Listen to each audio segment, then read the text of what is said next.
Well, so here's the thing. Animals don't conceptualize about death because they don't think about the future. So when a gazelle is running from a lion, they connect that to pain, and they also have some hardwired circuits. But they don't have death as an abstract concept. But we are able to visualize the future, to visualize things that we can't touch and feel. So even when we're not in pain, we could scare ourselves to death. Right. We can terrify ourselves imagining bad stuff. And once you solve a problem, your brain goes to the next bad stuff. So your brain never stops sort of scanning for lions.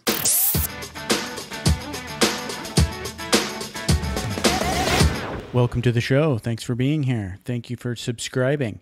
Today, my guest is Loretta Breuning of Inner Mammal Institute. She is the author of several very cool books. Okay, so there's I, Mammal, Beyond Cynical, and Grease Less. So yeah, so basically she is a retired professor from the academic world, a PhD. And now she's been kind of like working in the space of studying animal behavior and mammal behavior specifically to write about how we all have a mammal inside of us and how to make peace with the animal inside of us. So without further ado, this is a lot of fun, and it helps on many levels to basically understand why we are the way we are. And this was a big light bulb moment for me when I first heard about this. So strap in. You're going to learn a lot, and these books, if applied, can really help you make sense of a lot of behaviors that make us seem a little crazy. But anyway, please enjoy lots of laughing and my chat with Loretta Breuning, PhD, InnerMammalInstitute.org. Enjoy. Are you ready to thoughtfully steer away from your revved up, frenzied, and far too often scripted life? Then welcome to Vroom, Vroom, Veer with Jeff Smith, where he guides you down the road differently traveled by sharing unique experiences with guests who have managed to shift away from a life stuck on cruise control and veered their way into a more authentic and fulfilling one in all sorts of interesting and kind of remarkable ways. Get ready to Vroom, Vroom, Veer with your differently traveled road chauffeur, Jeff Smith.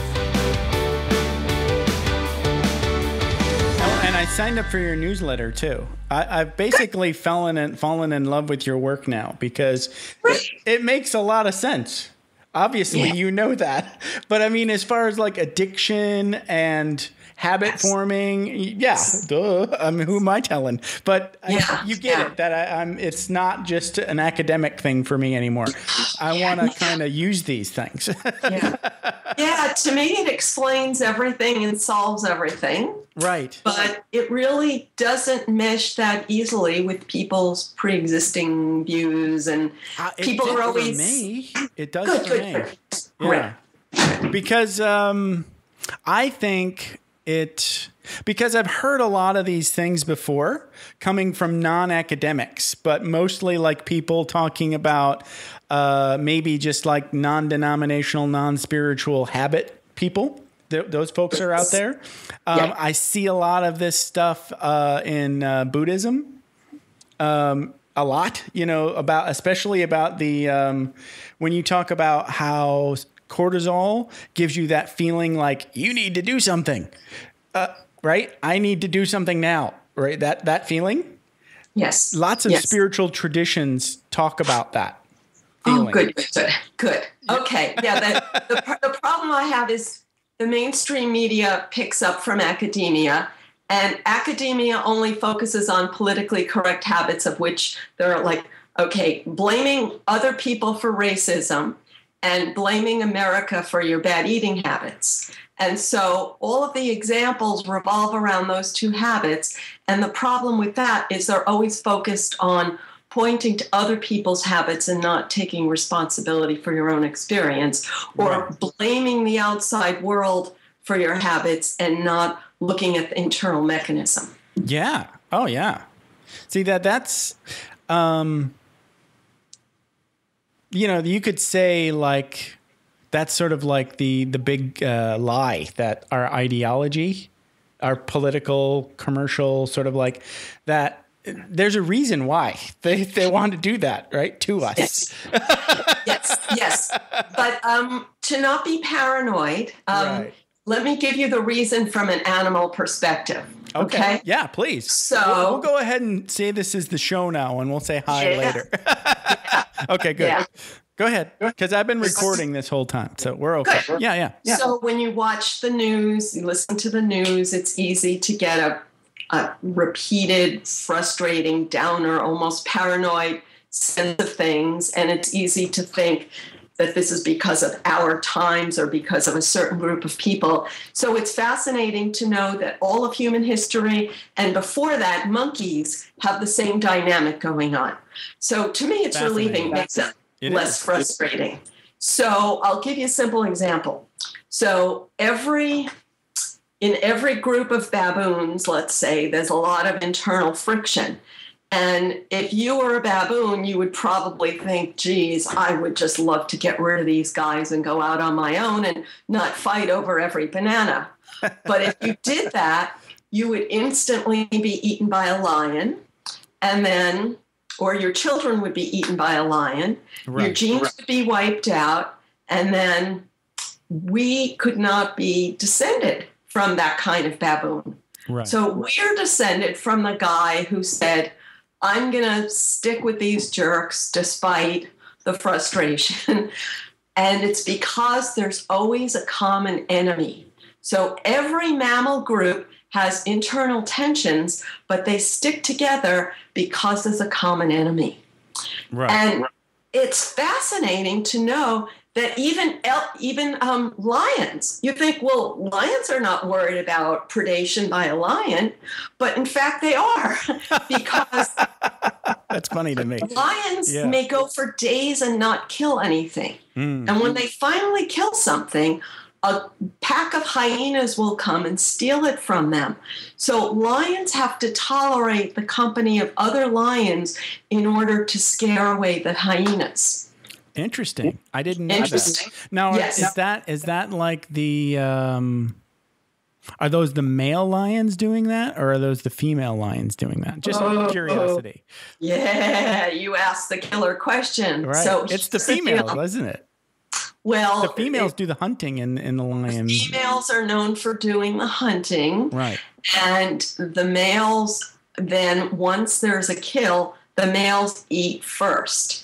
And the females don't get anything until the males are sated and step back. Wow. And the reason is because the males will bite them, and a bite causes pain, and pain creates a neural circuit that says, whoa, I'm going to stay away from him when he's eating. You know? So they're the bullies, basically.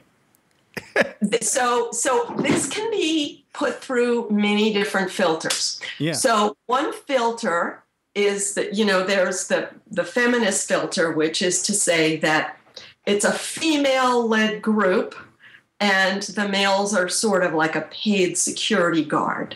Kind of, yeah. So, you're right. It's like almost like a mafia protection system, right? Yes. Yeah. Yeah. But then there's another view, which is, I think, a little more factual, that often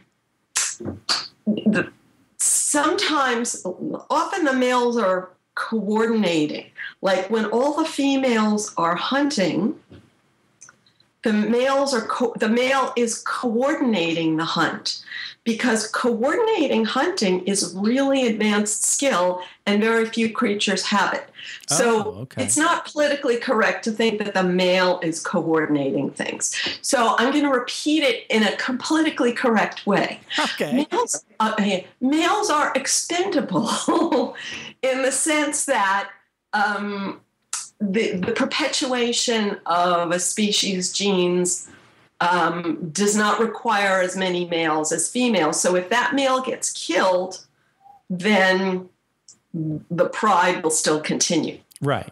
Makes sense. Yeah. I like that.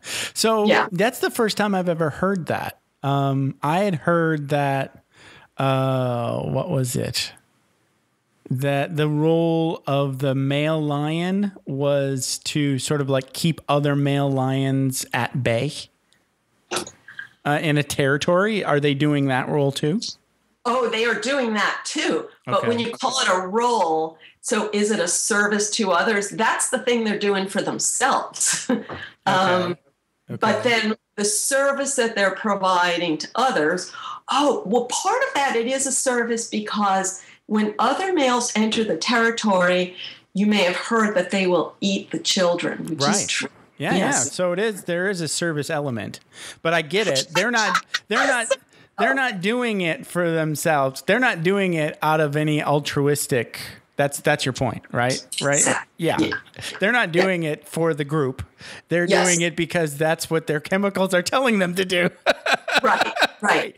And the females are tolerating it because it has value, but they don't necessarily project into the future to know that it has value. They are also doing what their neurochemicals are telling them to do. Right. And their neurochemicals are naturally selected so that the successful brains survive and reproduce. Yeah. And they're not in a romantic love relationship with this dude either. Right. Obviously. I mean, they hang out when they need to, essentially. Yeah. Do you want to hear a romantic love example? I love those. Yeah. Yeah. Okay. And then let's talk about all the neurochemicals if we can in a romantic love situation, because so we can meet our happy chemicals. Sorry. Yes. Yeah. Okay. So all of the happy chemicals are involved in love.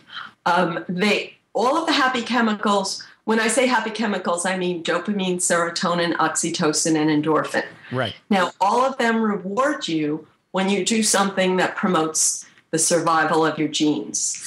Now, you're not thinking about your genes, but natural selection produced a brain that makes you happy when you do something that keeps your genes alive. Right. So, I forgot what was the point here. You're talking about romantic love. Oh, yeah. So it's okay. Sorry. It's all right. So you can do a lot of different things to keep your genes alive, like getting food, getting good nutrition, getting safety. But romantic love does more to keep your genes alive than a lot of other things. And so that's why it's rewarded with all the happy chemicals. So if you want, I'll explain each one and then we can talk about them. But just so we remember, so you were asked about romantic love. So not in nature, but there's one example in the chimp world that's sort of known for romantic love. So I could tell you that one now, or we could first. I like that because that's a good setup. Because definitely. So ordinarily, animals. I always say that there is no free love in nature. There's always a cost. There's always a preliminary qualifying event. I call it. Okay. So there's a cost, and I always say that animals are incredibly picky about who they mate with. Oh yeah. Yeah. Brutally picky. Yes, brutally picky. Exactly. And well, they should be. Yes. And so the result is lots of frustration. And so even though you may think that mating frustrations are caused by your particular subculture, in fact, frustration is the norm. Well, that's good to know. That's good. That there is no utopia out there in the animal kingdom. Right. Yeah. Although it's sort of often represented that way. Right. So in each species, whatever the dynamic is, happens to fit the needs of their survival in their particular niche. So the way it works in chimpanzees is quite fascinating. They are known as being, quote unquote, promiscuous. Right. And interestingly, promiscuous is a biology term. It did not mean what we think of it until biologists started using it, and that's how it got the connotation. Interesting. Wow. Yeah, I didn't know that. See, I just had a learning event. Wow. Yeah. So basically pop culture borrowed that from science. Yes. I'll tell you why it's funny. My French teacher did not know the word in English. So in French, if you say this beach is very promiscuous, it means the beach is crowded. So the word means... Whoa, lost in translation there. Yeah. Right. So biologists use that as a sort of a euphemism, and then it took on a meaning. So why is chimpanzee sex crowded or promiscuous? And the reason is that if the female mates with as many males in the group as possible, then it eliminates the incentive of those other males to harm her child. So in most species, the adult males are separate from the females because they threaten the infants. But male chimpanzees are safe around infants as long as they have been one of the mating partners of the female. Interesting. Now, before I get into the selection process, you should know that female chimps only have sex every 5 years. If you can imagine that. Wow. What a bummer for them. Yes. So the reason is that the males are not interested in them unless they're actively ovulating. Okay. And that doesn't happen for 5 years because when they're pregnant, it lasts 9 months, just like us, and then they are lactating for 4 years, and that prevents ovulation. Wow. So when the big moment finally comes, there's competition among the males. And that competition can be very intense, but let's say the female is known for frequenting all of the males in the middle and upper ranks of the group until at a certain point in time when she's most fertile, the alpha pushes away the others and guards her. This is the observation. Yeah, big time. But sometimes she risks her life to go off into the bushes with one guy who is not high ranking for the whole time. Wow. Yeah, I saw that. That's the chimp definition of romantic love. Right. No, I love that because I think I saw that somewhere where I'm always watching those nature documentaries. Yeah. And I see, you too. Right? And I saw they said, but this particular female is really interested in having that. I didn't get the part about the protecting the offspring part. Because if the males, that was fascinating to me, but I did see I'm air quoting the chimpanzee cheating, and I thought that was fascinating. Okay, so let's bring that around and talk about how romantic love works with humans, and then how each happy chemical is involved, because they're all involved, and that's fascinating to me. Yeah. By the way, first I want to mention when you speak of watching all the nature shows, which I love, but the best ones are the ones by David Attenborough. Oh, so true. Yeah. Good. Just want to make a plug for that. And they are sometimes less widely available, but definitely worth seeking out. And I got to love them so much that I went back and collected all the ones that are only available on VHS. Ooh, okay. Wow. Yikes. Now you're going to have to make a project for yourself to convert those to DVD or something. Yeah, I'll bet that's illegal, but it's still a project. It's not because you own a license of that VHS copy. So as long as you own that VHS, you can make a backup of it. You can't sell it, but you can make a backup of it. And because VHS is a dying format, nobody's going to begrudge you at all. I mean, just keep the tape. Or at least keep the box if you want to clean out your house to say, see, look, I owned it. I bought a license. The media is not as important. Sorry. Now we're getting into Yeah.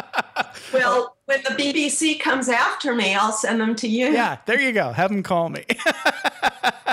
Anyway, also I wanted to mention that my new book, Habbits of a Happy Brain, is dedicated to David Attenborough. Oh, that's great. Awesome. Okay, cool. And let's take a break here before you get into the next thing, because I want to make sure I do this a couple times. So your main site is innermammalinstitute.org, correct? Yes. Okay, I got it right on the first try. And now you've got a blog at Psychology Today, right? Okay. And then your greatest hits, I know, are right on the innermammalinstitute.org. Your favorite blog posts are there. And then it also links to your Psychology Today blog that's live and updated, right? Yes. And my Psychology Today blog is called Your Neurochemical Self, Getting Real with a 200-Year-Old Brain. Oh, I said it wrong. 200 million. Should I say? That's okay. Should I say it again? If you want to say it again, that's fine. I'll edit it. Okay. Your neurochemical self, getting real with a 200 million year old brain. Perfect. All right. I love it. Okay. So we were about to talk about romantic love and then all of the different happy chemicals that are involved. So I guess, where's the best place to start? Well, I always like to start with dopamine, because dopamine is the experience that I think we most think of as happiness, even though it also causes plenty of frustration. Sure. So dopamine is the feeling of, I got it. So it's the feeling you get when you see a way to meet a need. And see a way to meet a need. Okay. Yeah, see a way to meet a need, which means, let's say I'm dying of thirst and I see an oasis. When I see that oasis, I'm thrilled, but I don't have the water in me yet, so I haven't met the need yet. But I see that I'm going to be able to meet the need. So when you imagine seeing an oasis when you're thirsty is a good example. Yeah. Okay. All right. So now relate that to romantic love. I guess that would be related to a mating opportunity. Yes. Okay. But see, here's the thing. Let's say if you're looking, how do you know what the oasis is? Like, let's say if you're in a place where you see lots of potential mating partners, but you don't know whether you can get them. Right. So the analogy is, let's say I'm a lion and I see lots of gazelles and I'm starving, but I know that I won't be able to reach most of those gazelles. And if I run and they get away, I'll exhaust my last bit of energy and I may die of starvation if I run after everything. Right. So a lion scans and only releases his energy when he sees something he can get. That's what dopamine is doing for him. Yes. So dopamine gives you a good feeling that says, I can get that. Right. There's a lame duck that I could chase down, something like that, right? Yes. But now you see the romantic equivalent of that, I can get that feeling. Yeah, okay. So if you see somebody, say like I go to, I don't know, church and somebody winks at me, right? That is exactly the example. Very good. All right. Good deal. Look at that. I might be slow, but I'm trainable. Okay, great. Right. Yeah. So now I see her. She gave me a wink, and I move towards her. So now, so there's another chemical coming up. If she like says I'm married or something, right? I'm gonna get not so happy a chemical. So the not so happy chemical is cortisol, and in the state of nature, cortisol is pain. So let's say when a gazelle is bitten by a lion, that's cortisol. And cortisol creates memory. All of these brain chemicals create a memory circuit. So once you're bitten, you're like, whoa, I'm never going to forget that again. And that's why it's so easy to have a bad feeling about so many things, because everything that bit you once before, your brain is always trying to avoid it. But in the real world, where we're not always dying of thirst and looking for oasis, but we look for rewards, and then often we say, oh, I'm not going to be able to get that, so we're disappointed. So disappointed is not quite as bad as pain, but your brain says, if you don't recover from this disappointment, eventually you'll have pain. So the cortisol starts flowing every time you're disappointed. But the more we try, the more we risk getting disappointed, which is why we're always up and down, up and down. Wow. Yeah. See, now when you started talking about that sort of up and down, that started like really making sense to me. You know, related to, you know, like your generic behaviors of, say, like trying to beat an addiction or something, you know. But let's talk about addiction a little bit more later. So back to like the woman that I saw in church, right? and she winked at me. Okay. So she's got that come hither, you know, sort of look on her face. So I'm going to go and talk to her. And now she says, she starts flirting with me and laughing at my jokes when I know I'm not funny. What chemical might what happy chemical might come around in my body now? Thank you for asking. No problem. So laughing is associated with endorphin. Okay, cool. But endorphin is more complicated than people think. So endorphin is the first happy chemical that started really to get investigated and understood. And each of the happy chemicals is similar to a drug. And as you might guess, endorphin is similar to morphine, which means cocaine, opium. I said it wrong. Endorphin is similar to morphine, which means heroin and opium. Opiates. Yeah. Yes. Okay. Cocaine is similar to dopamine. Gotcha. So that stimulates dopamine. So I said that. Okay. So people who are hearing about runner's high, right, and they get the idea that that's the way to stimulate endorphin, and then they got the idea sort of spread that this state of ecstasy is like a realistic goal, and we should strive for that all the time. Yeah. But when you know physiologically how endorphin works, you can be much more realistic. So, you know, in the nature video, when the lion bites the zebra and rips the flesh off, and the zebra's still able to keep running to try to save its life with the lion hanging on. So that stimulates endorphin. So in the state of nature, endorphin is nature's morphine. It masks pain. The way it masks pain is with a state of euphoria that does not improve our functioning at all, except when we're in this crisis mode. Yeah. And endorphin is only meant to last for 15 minutes because after that, we're meant to feel pain because pain tells you to protect your injuries. So that zebra, in 15 minutes, it will either escape from the lion and protect its injuries, or it will die in an endorphin haze.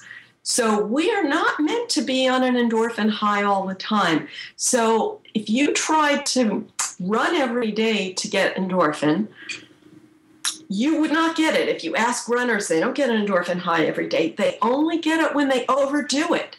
And if you overdo it every day, you're injuring yourself.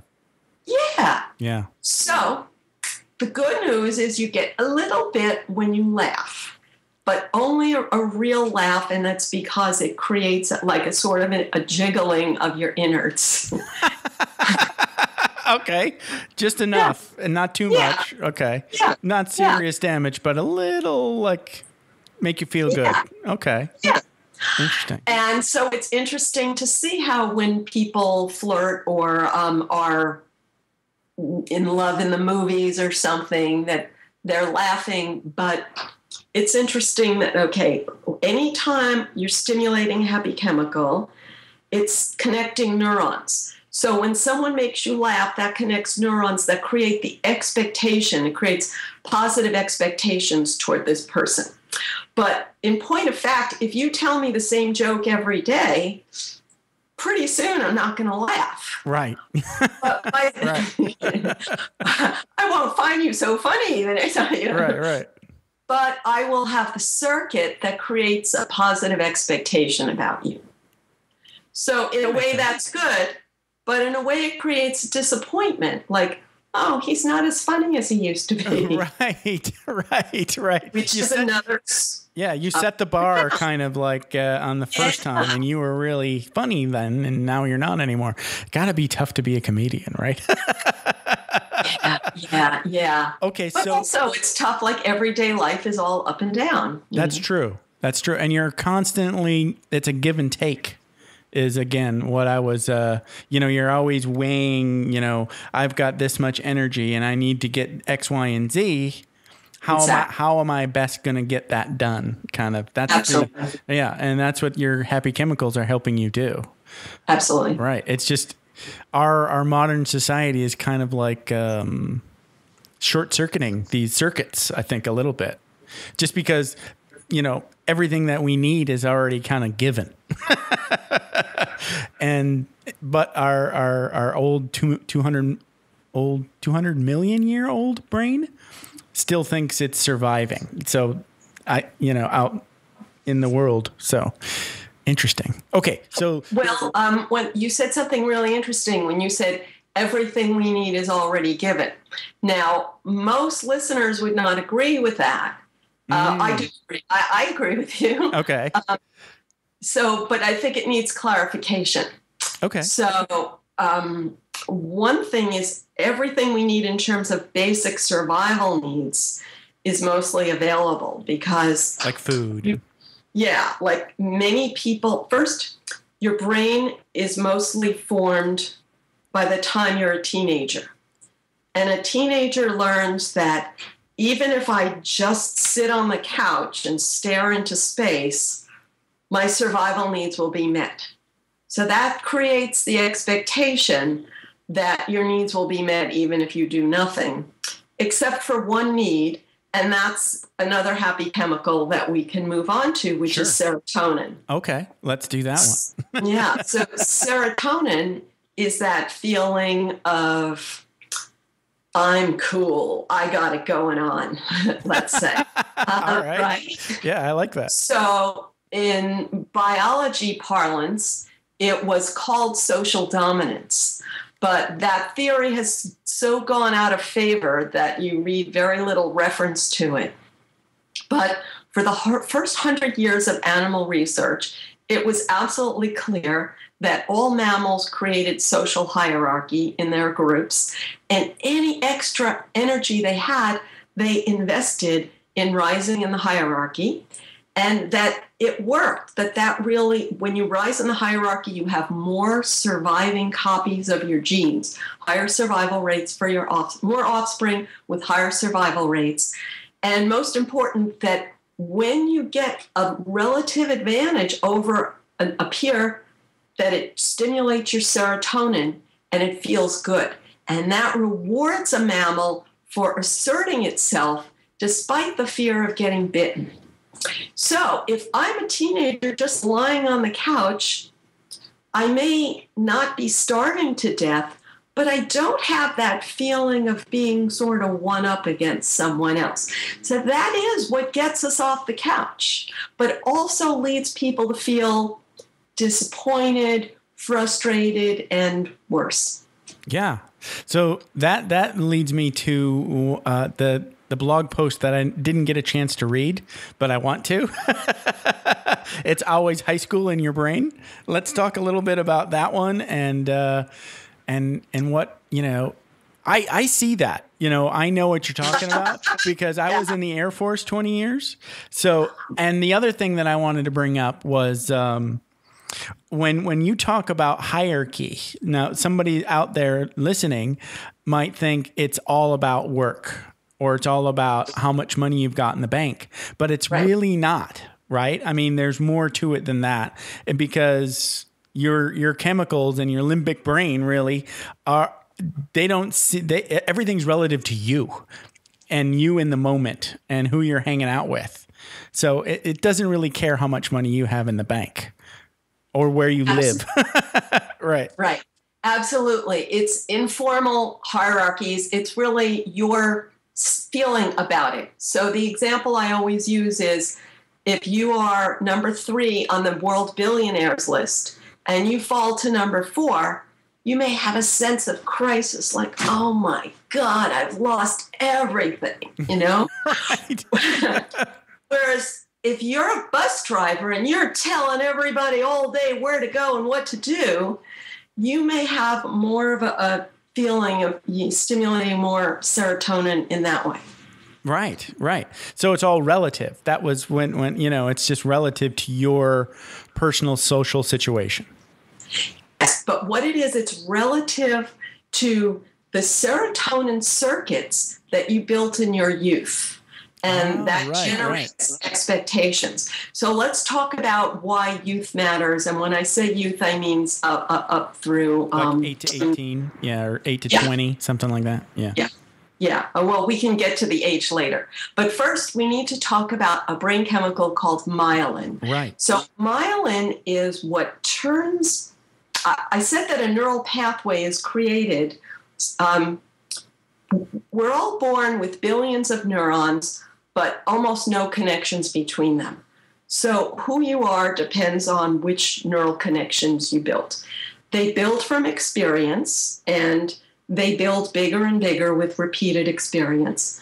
But anything you experience before you're 20, your brain is releasing myelin.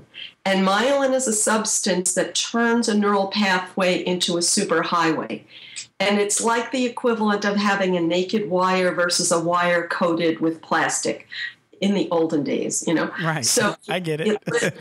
It literally coats a wire, literally, with fat, which you may have heard, like, young people need to eat fat. Mm-hmm. So it coats your neurons, and that makes them conduct faster. And so anything you do with the neurons that you hooked up in your youth, you feel like it's effortless, and therefore it's normal and it's natural, and most important, it's safe. Because whatever you learn feels good or avoid feeling bad when you were young, so you feel safe when you're doing those things that you're wired for. Right. Whenever you try to do something different from what wired you in your teen years, then you feel like, oh, this isn't quite right, because you're trying to force electricity down a pathway that's not developed. Even though you know you're doing the right thing, like not going out for another dose of heroin, but your myelinated pathway is saying, go for another dose of heroin. Sure. For example, right. Wow. So let's talk a little bit about, because you brought up heroin, it made me think of addiction. And I've been talking to a couple of people now on my show that had been addicts and survived and now are in recovery. And it made me think this, one of them brought up this idea that people that end up in addicted, with the severe addiction habits, and then end up going through recovery, it seems like their formative wiring, their circuitry, their myelinated circuits, are vastly different than mine. Anyway, does the happy chemical, or well, not happy in this instant, but does your work talk a little bit to addiction and that sort of situation? Yeah, absolutely. So you're bringing up addiction and recovery. So right. You take one at a time. Sure. Yeah, I wasn't sure which one you were. So my favorite addiction story, you'll love this. So my zoo had a male elephant who turned 16. And that's very significant because male elephants are it's the only species where the male gets a period when he reaches puberty. Wow. Look it up. Yeah. Okay. I believe you. Unusual. Yeah. It's not exactly, they get a surge of testosterone periodically. And in most mammalian species, there's competition among the males. And that competition depends on a variety of factors in each species, but often has to do with strength. And if the same guy always wins, then all the babies will have the same genes, and then there will be inbreeding, and that's not good for the species. So the way it works in elephants is like each guy has a testosterone surge at a different time, and that ensures that each guy has a turn at being a parent so the young don't get inbred. Oh, It's amazing. That's a good system, yeah. Yeah. So, so when our elephant turned 16, the zookeepers wanted to celebrate. They gave him a sheet cake for his birthday. Now, this elephant ate that sheet cake in 1 second, like. Right. Okay. Now, elephants usually live on trees, like they eat tree branches, and they chew all day, every day. So how much effort of chewing and digesting would an elephant have to go through to get the amount of calories that was in that 1 second of sheet cake? Like, it's like all that day. sheet. Yeah. All day a week, maybe. All day a week. Okay. So, a whole week. All right. So when the elephant eats that sheet cake, his brain says, oh my God, this is it. This meets your needs. Get more of this. Okay. So that's like what heroin would be, for example, or what any artificial drug, that it mimics the real reward that evolved over 200 million years, but it's more of that reward than you could get in nature. So the rewards wire your brain to look for that.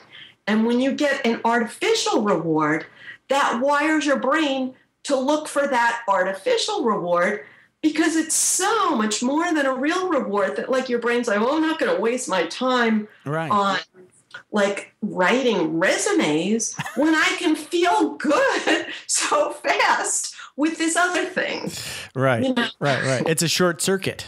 Yeah. Yeah. Whereas writing resumes, getting disappointed, then I get a phone call, I feel good, but then I get disappointed again, but then I have all these little ups and downs. That's real life. So real life is not fun every minute. Right. So our brain evolved. Whenever I feel frustrated, I say, okay, my brain evolved to manage ups and downs. My brain was not meant to be flying every minute. And in fact, when you are flying, you feel like crap as soon as you come down. Right. So, yes. So there's not really a benefit to questing for an infinite high. Right. The benefit is more in sort of feeling confidence in your ability to even things out. I like that. That's a good message overall. Yeah. Yeah. So yeah. what are your thoughts then on recovery, if you wanted to take those two separately? Yeah. So the good thing about recovery is, and this can apply to anyone addicted or not, is you learn to build new pathways, and then you learn that you can build new pathways. So what does it mean to build pathways? Once you're beyond puberty and you no longer have that nice myelin stuff, the only way to build new pathways is with repetition. And it takes more repetition than you think it should.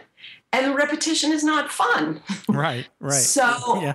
And while you're repeating the new behavior, you're thinking, well, this is a big waste of time because that old thing felt good fast, you know? And it's not going to feel good. Nothing is going to feel as good as the artificial stimulant. And when you repeat the new behavior, it's not going to feel natural or safe for a while. Not because it's unsafe, but because the analogy I use is your brain is like a jungle of neurons. And let's say if I'm going to go on a trip to the Amazon, there's a few freeways in the Amazon. But if I only go to the places in the Amazon that have a freeway, I'm not going to have the greatest experience. I'm going to be very limited in where I can go. And a lot of those roads go to yucky places. But if I want to go to cooler places in the Amazon, like maybe to see some cool tamarin monkey or something, but then I got to slash a trail. So what happens when you slash a trail? Well, first, it's really hard and exhausting. And then if I go back to a trail that I slashed yesterday, it's already grown over.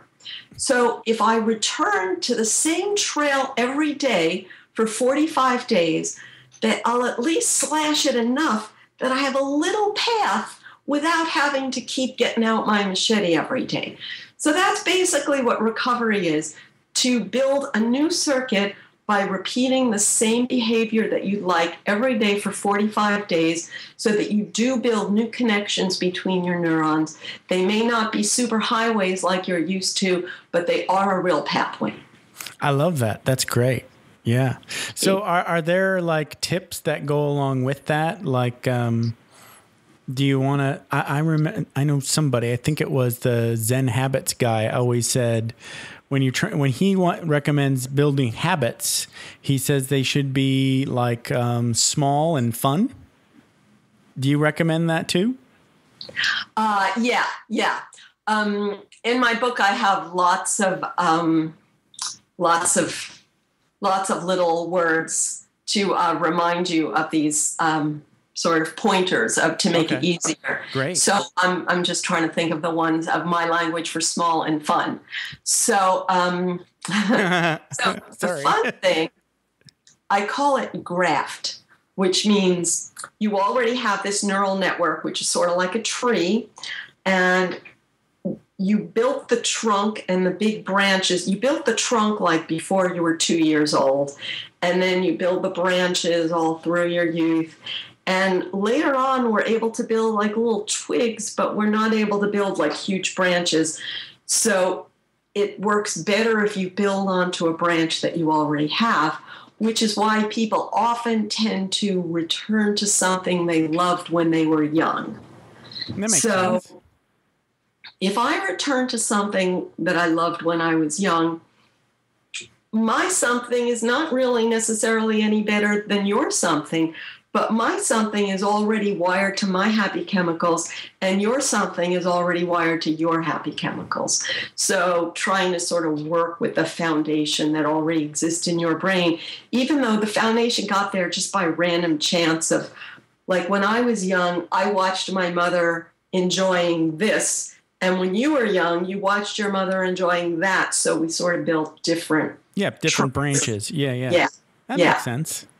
Now, I want to just, since we're on a similar topic, I want to explain one thing that does not work. Okay? Sure. A lot of things you hear in the media, they get there because someone funded a big study. And someone funded a big study because people want easy answers. Like I could go to the doctor and the doctor will fix me.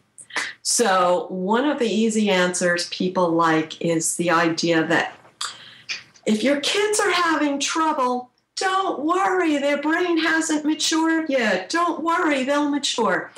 Bad advice, okay? Right, I agree. The brain learns from experience.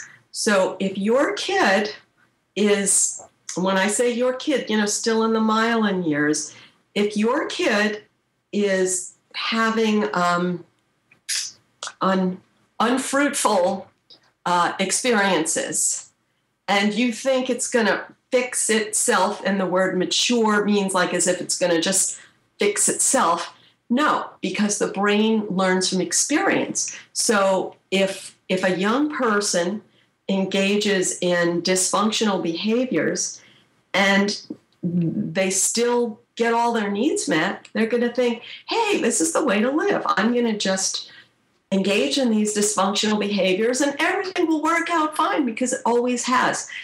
It's really not a good idea to just let it go on the assumption that it will fix itself. On the contrary, you're wiring that kid to believe that that's going to work. And then when they face the real world, they're going to be, whoa, what went wrong? Right. That's the time to step in and say, time out. And say, this is not how this works. Right. That's not okay. I like that. Yeah. And that's not politically correct to say anymore either, right? Absolutely. Right.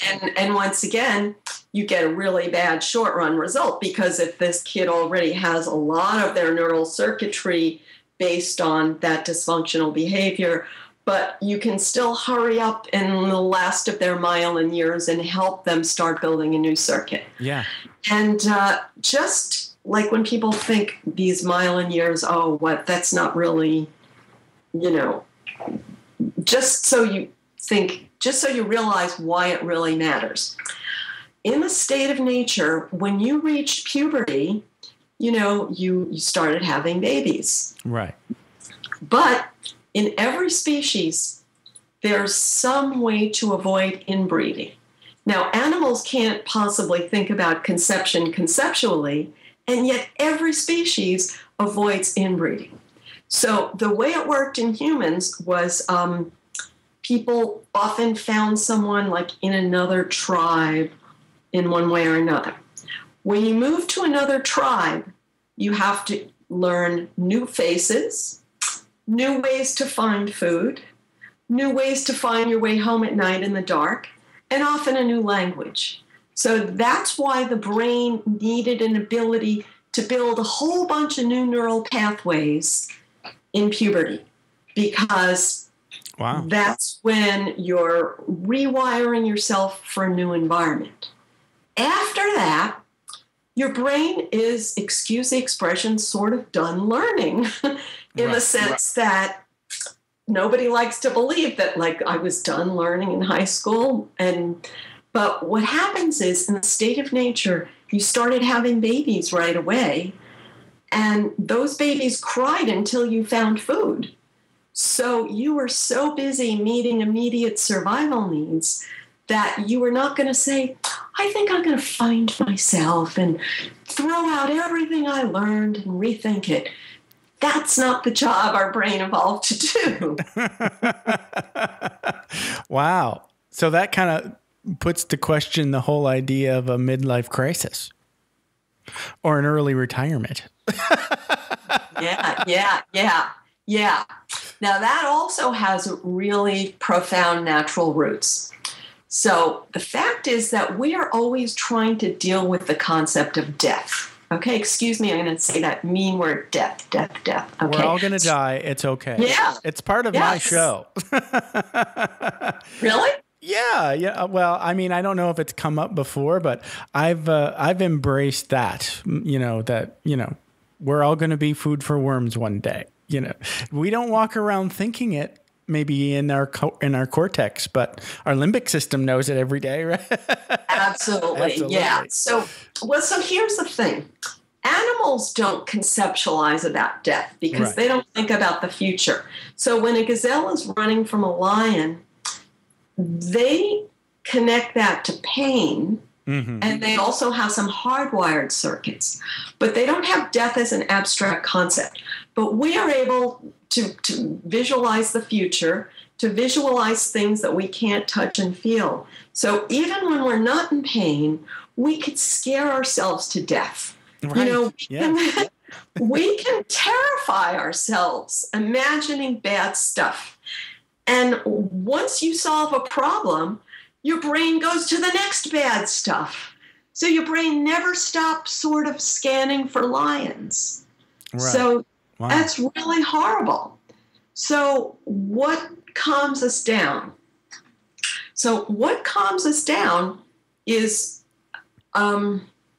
there's two ways to think about it. So one is just distraction. So anything can distract you, and distracting you gets you away from that thought of death or pain or risk or threat. But then the distraction can become a bad habit, and then that gets you back to threat. Right. Yes. That's the vicious circle, or vicious cycle. Yeah. Yes. So the alternative is, in one word, legacy. So legacy is the survival of your genes. Now, we're not consciously thinking, oh, I'll be happy as long as my genes survive. But our brain sort of evolved to, like, anything that promotes the survival of my genes makes us happy. And that's why people sort of do things that they feel like my unique individual essence will live on if I do this. And that triggers our happy chemicals. Wow. So like things that, like, if I were to have a statue built of me, right? Oh, look, right? And that will make you happy for a few minutes. Yeah, right. Right.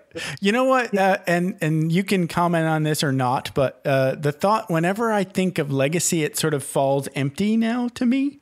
And it has for a while. Mostly it was because I recently saw, well, within the last couple of years, that Carl Sagan had this thing about the Earth as a pale blue dot. And it's basically like just this, like little mote of dust floating in this vast expanse of black. So, whatever our legacy is still on a pale blue dot, hovering in the vastness of space. That's so I think, what do you say to that? This is a very widely shared meme now, which is like, you don't matter, you are inconsequential, we are all inconsequential. And it's the theme of so much. We don't even have to list it. But it depresses people. So I really think it's a loop. You get depressed, and then you look outside yourself for a solution to that depression. And when you do that, you end up with a lot more of this meme, or, we are all inconsequential. Interesting. Yeah, that makes sense. We are not evolved to see ourselves as inconsequential. I call it self-hate. So there's this whole meme of just care about others, don't care about yourself, you don't matter. So I could put it in like the empathy bandwagon is like, if you just care about others, you will make yourself happy. But effectively, it leads people to bitterness because the brain evolved for reciprocity. And so many people have an implied bargain. If I care about others, others will care about me. Right. And then it's like, but they don't care about me. Nobody cares about me. Nobody cares about me. Right. So they think they're so selfless, but they end up being really bitter. Sure. So the whole selflessness beam, which is on the empathy bandwagon, it doesn't make people happy. And then they look for a pill. And that's a loop because whatever pill it is doesn't work forever. So then they add another pill to it and another pill and another pill. So my suggestion is to accept the fact that you are a mammal, that your brain sees itself as the center of the world. Your neurochemistry is designed to feel good when you take a step ahead. And when you indoctrinate yourself, I shouldn't care about myself, you're wiring yourself for depression. Oh, that makes sense. Okay. Yeah, I don't know. I think I was rationalizing a little bit. And I saw this TV show called True Detective. And one of the detectives was a true pessimist. Okay. And he was always talking about everything existential dready and, we're on here's the thing was I've always considered myself an optimist. And even the pale blue dot, instead of thinking, oh, I'm going to die, I don't matter, and nothing I do matters, it's more of like, I don't have to prove anything to know I'm worthy, is the message I take out of that. Is that better? Is that better for you? Okay. It's a start. Yeah. Okay. And it is another widely accepted theme. I think, though, if I put it in monkey terms. Sure. So a monkey who says, I'm okay the way I am, I don't need to prove myself. If he doesn't ever take the risk of asserting himself, he's probably not going to get much mating opportunity. That's funny. I chose a long time ago not to have kids, but I've been married 22 years. This is funny. And this is the I mammal of Jeff. Sorry. Okay. No, that's okay. I love it. I love it. Well, I didn't want to make it just he, so I also want to say she. If she doesn't assert herself, she is not going to get enough nutrition, and her babies are going to starve to death if she doesn't produce the nutrition to feed them, she's going to watch her babies die. So I'm not saying that everybody should go out and have as many babies as possible. Right. But what I'm saying is... Your brain wants to, though. Yeah, but it doesn't have to be babies in the modern world because we abstract and conceptualize. That's why I call it your unique individual essence. Okay. So a podcast is your unique individual essence, and not to mention just any podcast, but your podcast has a concept which is brilliant, which no one else has, which is your thought, and I like it. And so I wouldn't have thought of that theme if I hadn't heard it from you. And so now I'm going to tell people, hey, I heard about this podcast. Isn't that a great idea? So, right. So that is spreading your unique individual essence. Oh, look at you. Now you made me feel good. You're pretty good at this. Okay.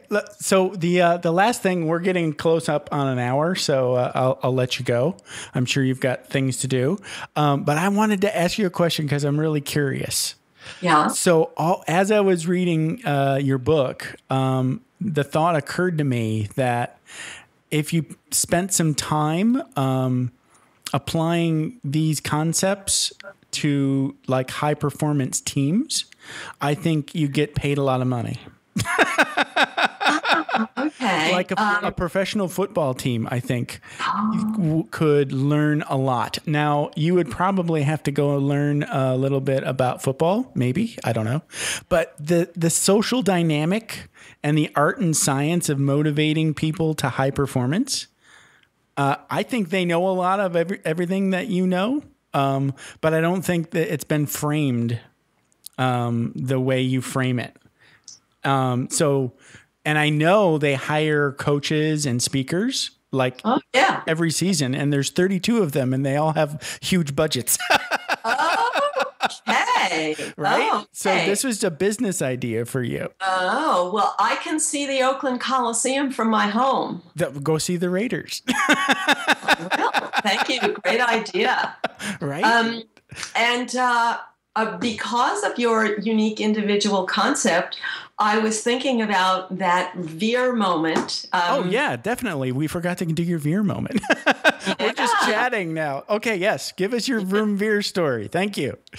Yeah. Okay. So first, my Vroom, like anybody else, my Vroom is like ups and downs, and had a long career as a college professor. I won't go into all the frustrations, but the way I just summarize and say that, I was always very interested in what motivated people.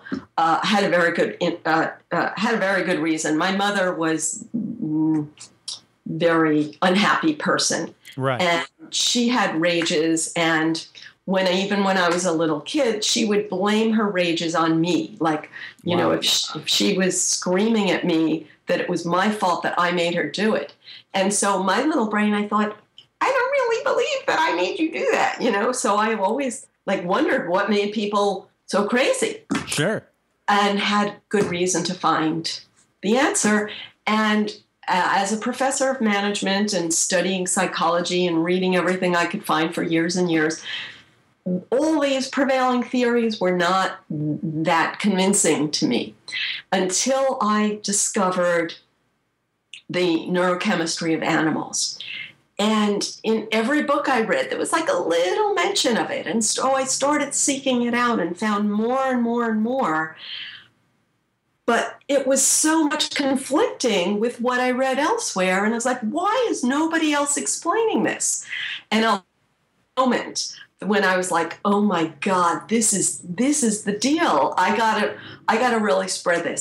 So the moment was, there was a zoo in France called the Valley of Monkeys, the Vallée des Singes. And it's an all-primate zoo. And they even have places where you could go up and touch them. They're right there, which is so not allowed here. Right. So in every island of monkeys, like in each separate species, there's a zookeeper that explains things. And she was explaining all the David Attenborough stuff about how there's competition over mating opportunity. Now, this is all like politically incorrect today. Like most of the monkey stories that are coming out of academia are suggesting that monkeys are empathetic and cooperative, and all the way they are the 99% of the time is like nobody talks about it. So here we're like French people talking about it in public. So okay. So I was like, this is so cool.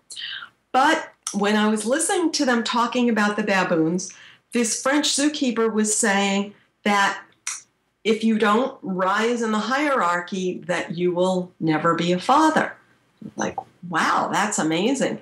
So after the talk, I wasn't sure if I understood correctly. So I went and asked her in my best French, did I understand you correctly? Are you saying that the guy at the bottom of the hierarchy will never have sex his whole life? And she said, oh, he'll have sex. He just won't be a father. And I thought, whoa, how could that be? What do you mean he'll have sex, but he won't be a father? But I thought, no way can I have this conversation in French. This is too, I'm not going to understand the answer, you know? Oh, so I went home and started researching it. But it was, and I discovered what the answer is how strong the smell of the female's ovulation is, like how motivating. So the guys in the middle and the top of the hierarchy, when they only smell a little bit of fertility, they think, that's not even worth fighting over, because they really have real fights that they could really get injured. So it's only the guys at the bottom of the hierarchy that are going to bother when there's only a little bit of a smell. And with that little bit of smell, the female is not really fertile. So it's sort of like training. So, but when I know this sounds really obscure, but the bottom line is that because they were able to talk about this in public, it's the taboo-ness, it's not sex, it's not evolution, it's the fact that there's competition at the core of nature. Right. And it's real physiological thing. And the more I thought about it and wrote about it and read about it and talked to people about it, in my academic world, it was so taboo to talk about the fact that that we did not just evolve to be egalitarian, but that there's competition. And when I started writing about it, I would hear these voices in my head of like, you know, you will be shunned, like you will be ridiculed. No one will ever talk to you again if you acknowledge this. Wow. And then I thought, well, you know what? They talk about it in France, and so I'm going to talk about it too. Good for you. And it was just at that time that I got this email that informed me that I could retire when I was 50. And I was like, whoa, I never thought of that before. And so it's like when I turned 50, I went for it. Congratulations. Yeah, I can relate another story too, because like I said, I was in the Air Force, right? And I know that, you know, that's not a direct correlation of competing for the next higher grade or whatever. But, you know, the military has rank, right? So it's a real easy sort of, you know, they're rack and stacking people on a, you know, one by one every day. Right. So you're always real clear where you stand in the artificial hierarchy. But I was rather young in my 20-year career where I looked up and I saw what you needed to do in order to be like the two highest ranks. Yeah. And I didn't want that. Okay. Yes. And so I saw my goal. I was like, that's high enough for me. I'll go there, but I don't want the next two. And I shaped my career to get there. As you know, I didn't get there as fast as I could have, but I got there, and I got there within the 20-year mark, and you know, more or less met my goals, right? So, and I get that it's that hierarchy is an artificial layering over the top of the real neurochemistry hierarchy, but you know, that's kind of like a cortex decision, right? That Absolutely, absolutely. And I did the same thing. I know exactly what you mean. So just want to mention that my book about the psychology of social hierarchy is Mammal, Why Your Brain Links Status and Happiness. And that's the one, rather than being about all the happy chemicals and how to retrain yourself, it focuses on serotonin and the frustrations we have. Now, you called it artificial hierarchy, and I agree, but we might call it like formal hierarchy and informal hierarchy. Okay. But most people would like blame the military for creating the hierarchy, or they blame the company, or they blame capitalism for creating the hierarchy. I was doing that. I until I read your book, I was doing that. I thought it was all artificial. I actually thought it was created by the military, that it didn't exist in nature. Now, and I had heard about the alpha and the omega and the beta and all that classical sort of ranky thing, but I didn't really apply it to me. But it makes complete sense that animals are doing it all the time, every day. Well, the simple example I always use is if you filled a room with people who say they don't care about status and you lock the door, they will soon form a hierarchy based on how much they insist they don't care about status. So true. Okay, so let's go through your stuff again. InnerMammalInstitute.org, right? That's your main site. And then let's just go ahead and run through your books again. Well, first, if you go to the InnerMammalInstitute.org, you'll be offered a free 5-day happy chemical jumpstart. Right. So I signed up for that. Yeah. I got my first one. 5 ways to boost your natural happy chemicals. Yay. So the first message explains these concepts of how your happy chemical circuits built from early experience and what it takes to build a new one. And then the next 4 messages are about each of the 4 happy chemicals. That's cool. So let's go through your books. So my new book coming out in January is Habbits of a Happy Brain, Retrain Your Brain to Boost Your Serotonin, Dopamine, Oxytocin, and Endorphin. Right.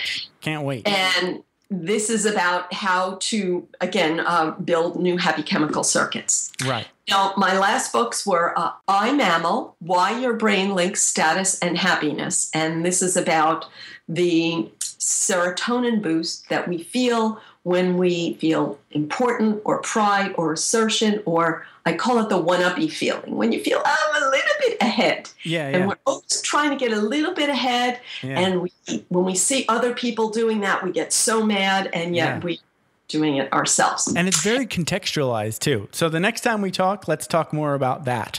Yeah. Because we didn't have time to hit that as much. Yeah, and also we didn't hit oxytocin when we were talking about. We missed oxytocin, right? Which is the herd behavior feeling. Yeah, and lots of that, and there's lots of that in my other book, Beyond Cynical: Transcend Your Mammalian Negativity. So all of my books explain cortisol and why we get that pain/threatened feeling a lot, and how we distract ourselves by stimulating our cortisol. And Beyond Cynical explains how cynicism is actually built on happy chemical circuits. We make ourselves some people make themselves happy with cynicism, but it's a bad loop, and you can build a happier loop. I like that. Like optimism. Yeah. As soon as you say the word optimism, listeners may have an instant negative reaction to that, because not Pollyanna, though. Exactly. Right. And because they associate it with disappointment. And so my method, I call it to pair your cynicism, and PAIR stands for personal agency and realistic expectations. Oh, that's good. That's really good. Yeah. Okay. And then you also have your blog at Psychology Today. That's where you write. How often do you write your blog over there? Well, now I have 2 blogs. So I have one blog on psychologytoday.com, your neurochemical self, about once a month. And then I have a monthly blog on a site called thepositivepsychologypeople.com. Ooh, I like those guys. Yeah. I came close to doing a positive psychology degree, but I didn't. All right. This has been great, Loretta. Thank you so much for spending time chatting with me, and we'll talk again soon. Great. Thanks. All right. Talk to you later. Bye. Thanks for taking the time to ride along with us on another episode of Vroom Vroom Veer. For podcast info and show notes, be sure to head over to vvveer.com. That's VVER.com. Man, that's fun to say. And we'll catch up with you next time here on Vroom Vroom Veer.